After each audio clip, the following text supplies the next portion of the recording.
I'm a retired professor, 72 years old, slightly creaky in the knees, but still sharp enough to remember where I left my coffee. Most days. If you're tuning in, I have a feeling you're not here for some flashy, overhyped life advice from a 25-year-old on TikTok. You're here because, like me, you've lived a full life, and now you're looking for something richer. Something real. Not another to-do list, not a lecture, but honest, heartwarming wisdom from someone who knows what it feels like to wake up one day and realize the calendar is moving faster than your joints. So today, I'm sharing 10 life-changing truths I've learned, not from textbooks, but from being human, from failing, from loving, from losing, from growing older with grace and a bit of stubbornness. If one of these touches your heart, drop the number 1 in the comments. I'd love to know which one speaks to you. And if you haven't yet, subscribe and join this little village we're building together, because growing older should never mean growing alone. Let's begin. 1. Health is your truest wealth. When I was younger, I thought success meant having a name people remembered, degrees on the wall, a calendar packed with meetings, people calling me for answers, and for a while that felt like enough. I was always busy, always needed, but then something started to change. Slowly, I began to watch some of my closest friends, brilliant, accomplished people, begin to fade. Not because they weren't smart, not because they didn't work hard, but because their bodies gave out before their spirits did. Heart disease, cancer, strokes. And just like that, all their trophies, all their years of being important, didn't mean a thing anymore. It hit me one morning, standing alone in my kitchen, heating up the coffee I forgot in the microwave, again. I realized I was still here, still breathing, still able to walk to the mailbox and feel the breeze on my face. And yet, I had spent so many years caring for everything else except this one precious thing, my own health. It's something we women do far too often, isn't it? We care for everyone around us, we give, we show up, and we forget that we too are worth taking care of. Now in my 70s, I see health differently. It's not just about avoiding sickness, it's about waking up without pain. It's about having the energy to hold your grandbaby. It's about taking a walk without fear of falling. It's about peace of mind, knowing your body won't betray you when you need it most. But let me tell you something. That peace doesn't come from luck. It comes from the small choices we make each day. What we eat, how we move, how we rest, and perhaps most importantly, how we treat ourselves, with gentleness, with grace. So if you're listening to me right now, I'm asking you, don't wait for a diagnosis to remind you what matters. Your health is not a burden. It's not something selfish. It's the very foundation that allows you to keep giving, keep loving, and keep living fully. You've already earned the right to feel good in your own skin. Now honor that right, one loving choice at a time. If you found these insights valuable, let me know by commenting yes below. Your thoughts matter, and I'd love to hear from you. 2. Rise slowly. Greet your body with kindness each morning. There was a time not so long ago when mornings came easy. Our feet hit the floor before our minds even caught up. We had children to care for, jobs to rush to, a life so full we barely noticed our bodies working beneath it all. We moved fast because we had to. But now, in this quieter season of life, the mornings feel different. The bed feels warmer, the air a little stiller. And the body? It reminds us that it's no longer 30 years old, and that's not a bad thing. For many of us, getting out of bed has become an effort we didn't expect. The head feels a little light, the knees aren't as sure, and the world doesn't quite settle into place right away. And yet, this change doesn't mean we're broken. It means we need to move differently, more thoughtfully, more kindly. That moment when you first wake up, before the coffee, before the noise, it matters. Sitting up slowly, planting your feet on the floor, taking a breath to gather yourself, it's not laziness, it's not weakness, it's wisdom. It's the body's quiet request for patience, for understanding. And for many older women, especially those who have spent a lifetime putting others first, this can feel unfamiliar. But it's exactly what we need. Falls, dizziness, sudden blood pressure drops. These are real concerns for us now. Yet they're preventable, just by giving ourselves a few extra seconds of care. What we often dismiss as slowness is actually self-preservation. It's grace in motion. It's a new kind of strength, one rooted in awareness. So tomorrow morning, before you rush into the day, even if there's nothing on the calendar, take that moment. Breathe. Let your body know you're listening. In this stage of life, peace doesn't come from doing more. It comes from moving with care, from honoring the vessel that's carried you this far. You deserve that peace, and it begins with how you rise. And 3, never stop learning, even if it's just learning how to be still. There's a strange kind of silence that comes after retirement, not the peaceful, well-earned kind, but the unsettling quiet that creeps in when the phone stops ringing, the calendar clears, and no one really needs you the way they once did. It's a silence many older women don't talk about. Because after a lifetime of giving, raising children, holding down jobs, managing a household, you're suddenly left with time. So much time. And for many of us, that time doesn't feel like freedom. It feels like being forgotten. The hardest part isn't the slower pace. It's the feeling that your mind, once sharp and always in motion, has nowhere to go anymore. You start to wonder, who am I now, if I'm not needed? That question sits heavy, especially in the still hours of the morning. I want to tell you a story about a friend of mine, Margaret. She's 78 now, a widow, former school librarian. For 2 years after her husband passed, she barely spoke above a whisper. She'd stopped reading, stopped baking, stopped doing the crossword puzzles she used to breeze through with her morning coffee. But one day, her granddaughter brought over a sketchbook and some colored pencils. Nothing fancy, just a quiet invitation to draw something. At first, Margaret said she didn't remember how, but the next day she picked up that pencil again, then again the day after. It started with flowers, then birds, then portraits. By the time I visited her that summer, her walls were covered with drawings, imperfect, joyful, alive. You could see it in her face too. That spark was back. That's the power of learning, of trying something new. It's not about skill. It's about remembering that your mind still matters, that it still wants to play.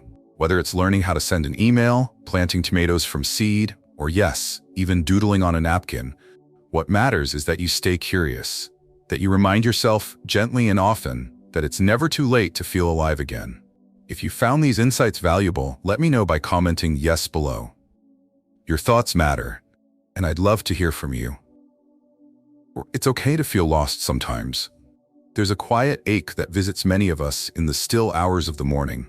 A kind of question that lingers in the heart, even when we try not to think about it. Who am I now? After all the decades of being a wife, a mother, a caregiver, a worker, the one everyone leaned on, what happens when no one really needs us in the same way anymore? It's not something we often say out loud, but deep down, many older women carry this invisible weight, the fear of no longer being useful, the fear of fading quietly into the background of other people's busy lives. And that fear doesn't come from weakness. It comes from love. Because we've spent our lives being something to someone. And when the house is quiet and the phone doesn't ring like it used to, it's easy to feel like we're slowly disappearing. But I want you to hear this. Your worth never lived in your to-do list. It was never in the meals you cooked or the grandchildren you babysat or the endless favors you said yes to.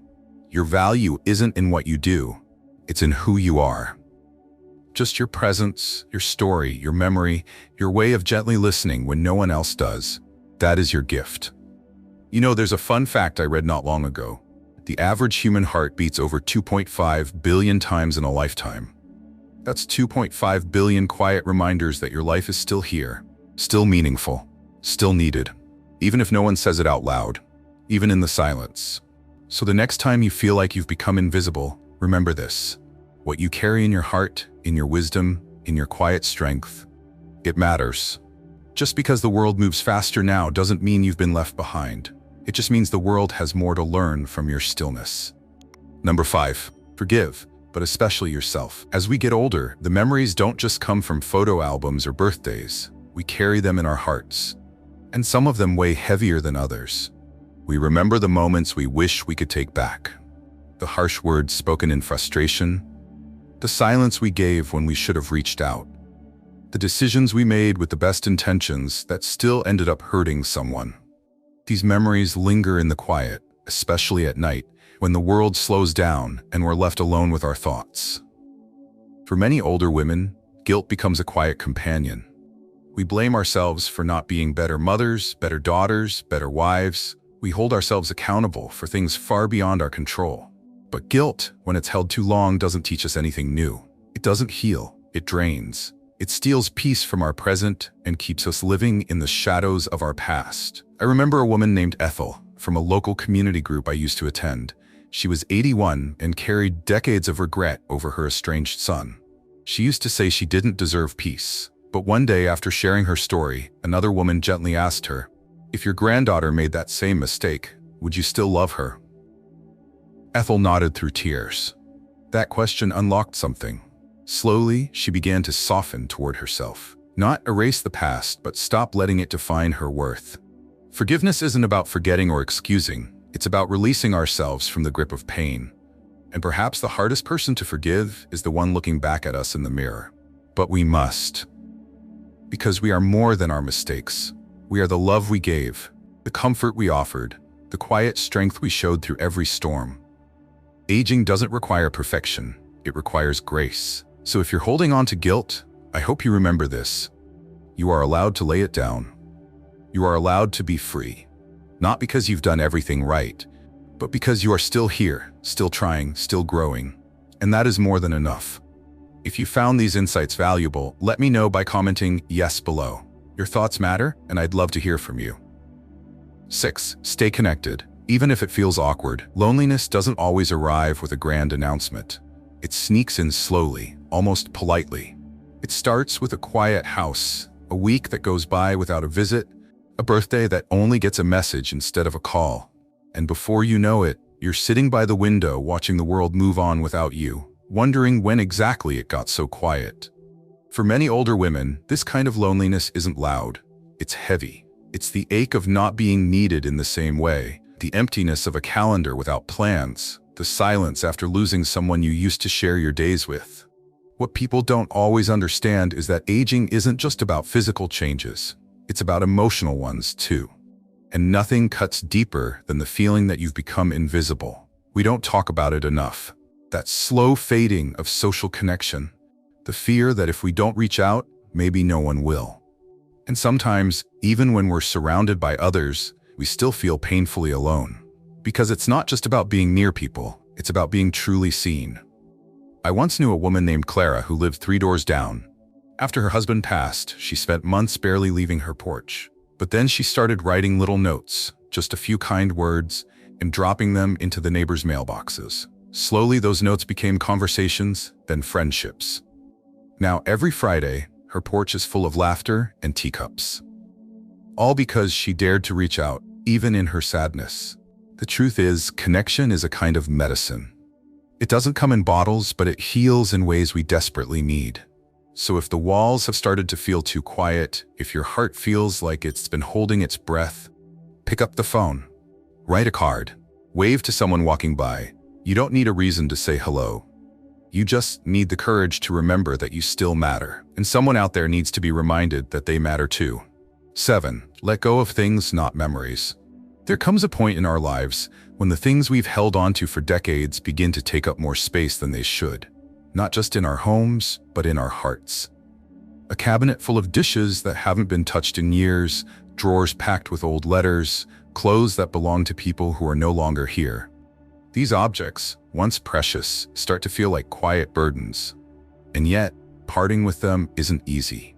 Because somewhere along the way, we started believing that letting go of things meant letting go of the memories attached to them. But here's the truth we don't hear enough. Love doesn't live in a box in the attic. It lives in us. In our minds, in our stories, in the way we still smile when we remember a certain laugh, a certain smell, a moment that shaped us. No photograph or keepsake can fully capture the warmth of those memories. They're already woven into who we are. Many older women carry guilt when they begin to declutter. We think we're erasing the past. We worry our children might think we're trying to forget. But letting go of the physical doesn't mean we're forgetting. It means we're choosing peace over overwhelm. It means we're finally giving ourselves permission to breathe. A clean room, a clear shelf, a quiet corner by the window. These aren't empty. They're sacred. They give us space to rest, to reflect, to simply be without constantly feeling the weight of the past around us. So no, you don't have to keep every card, every dress, every trinket. What matters is already within you, and what's ahead deserves room to bloom. You've spent a lifetime caring for others. It's okay now to create a space that cares for you. If you found these insights valuable, let me know by commenting yes below. Your thoughts matter, and I'd love to hear from you. 8. Speak less to be heard more. There was a time when I believed that being heard was the most important part of a conversation. I'd offer advice, share my stories, give my opinions freely, thinking it was helpful, even necessary.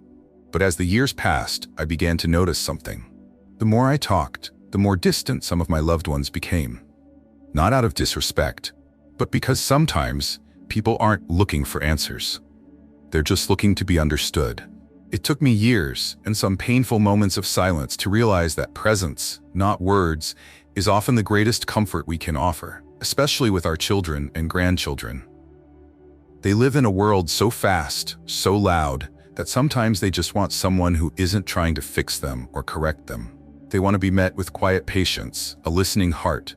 And as mothers and grandmothers, we still long to feel close. But that closeness isn't earned through lectures. It's earned through gentle understanding. I've learned that when we create space for them to speak without fear of judgment, they come back to us. Not out of guilt or duty, but out of love. They may not say it, but they notice when we soften. When we choose stillness instead of control. And in that stillness, something beautiful happens. We see them more clearly. We begin to understand their world, even if it's different from the one we grew up in. So if I could offer one small piece of advice, it would be this. Try listening more than you speak. Not because you don't have wisdom to share, but because your quiet presence might be exactly what they need most. And in that quiet, you'll find a new kind of closeness, one rooted not in instruction, but in grace. 9. Don't give up on love. There's a quiet fear that settles into many hearts as we age. The fear that our best years of love are behind us. That somehow, once we are no longer wives or partners in the same way, once our children grow up and build lives of their own, once we are no longer needed in the daily ways we once were, love begins to fade from our lives. It's a fear that few of us say aloud, but many of us carry deep inside. That maybe our presence no longer stirs anyone. That maybe the tenderness we once gave so freely has nowhere left to go. But love, I've come to understand, doesn't retire. It simply changes its shape. It grows quieter, gentler, sometimes less obvious, but no less powerful. It lives in the way we straighten the blankets at the foot of the bed, even if no one sees. In the way we keep old birthday cards tucked in drawers. In the way our hearts still ache when someone we love is hurting. It lives in the softness of our hands, in the way our voices change when we speak to the ones we care for most. Sometimes, love is a cup of tea poured without being asked. A plant watered with care. A memory kept alive through a story only we remember. These moments may seem small, but they carry an immense weight. They are proof that our love didn't disappear. It simply became quieter. And quieter love, I believe, is often the deepest kind. So if you've ever felt that love has left your life, I want you to know, it hasn't. It's still inside you, waiting to be shared, even in new forms. You still have so much love left to give. And that love still matters, more than you know. If you found these insights valuable, let me know by commenting yes below. Your thoughts matter, and I'd love to hear from you. 10. It's never too late to begin again. There's a quiet belief many of us carry as we grow older, that at some point we've done all we were meant to do. That once the children are raised, the career is behind us, and the rhythm of life slows, we are somehow finished. But the truth, one I've come to realize after years of watching seasons come and go, is that we are never done becoming. Not at 67, not at 75, not even at 89. This stage of life, though softer and quieter, is not the end of the story. It's a new chapter, one that asks different questions and invites deeper answers. We may not move as fast or be called on as often, but we are still growing. In wisdom, in grace. In the way we carry ourselves through the loneliness, the stillness, and even the fears that visit us in the quiet. This is not a time of less, but of more, just in a different way. I remember meeting a woman named Jean at a community book circle. She was 84 and had just enrolled in an online poetry course.